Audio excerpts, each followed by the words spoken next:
درود به یار و درود وفادار. خواستم سیب زمینی رو داشتم پوست میکردم فیلم بذارم. البته آموزش پوست کردن سیب، البته آموزش نداره، همینجوری خواستم یه فیلم بذارم. خب پوستا رو اینجوری میکنیم. درست گفتم؟ آره. دفعه قبل یه فیلم گرفته بودم این فعلا رو اشتباه گفتم. همین دیگه.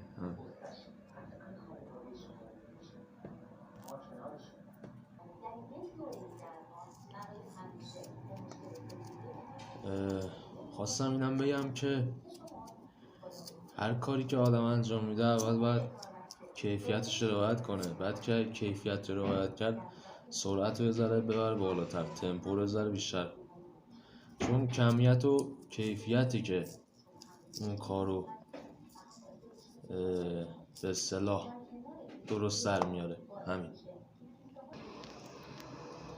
بعد از اینکه خورد میکنیم میشوریم.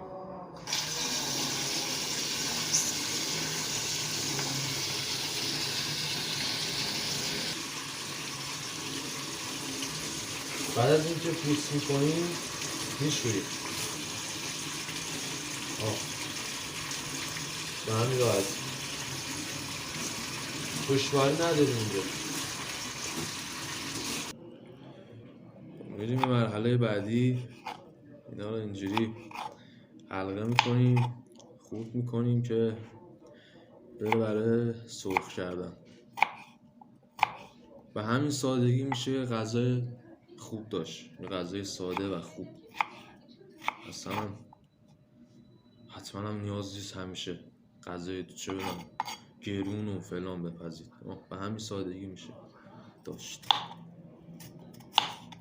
البته اگه درست بورم. بعد از اینکه خوردشون کردیم روشن میکنیم، یه مقدار روغن میزیم.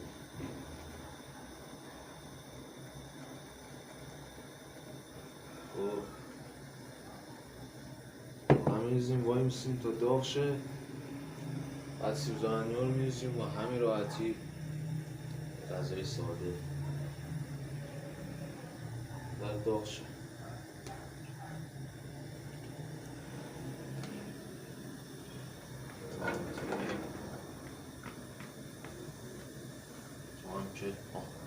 به همین سادگی یه غذای ساده میشه داشت.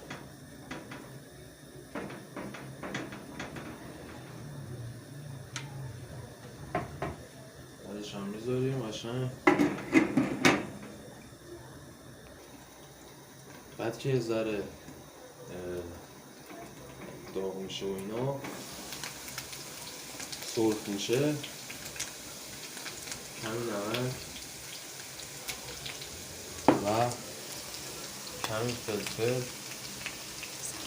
ببخشید زردچوبه حواسم نبود، و این فلفله، کمی فلفل.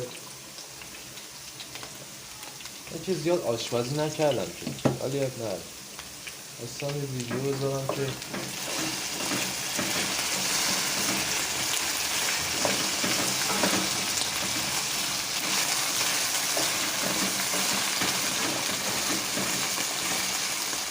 بعد دیگه همین. بعد از اینکه سرخ میشه کامل، حاصل دسترنجمون رو برمیداریم.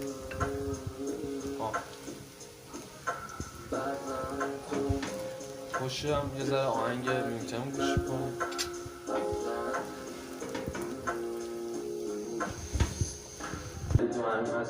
بعد آخر نتیجه کارمون رو میبینیم و اگر در صورت نیاز یه ذره فلفل سیاه هم میزیم. زیاد شد یه ذره ولی اوکی. الان تموم شد. همین راحتی.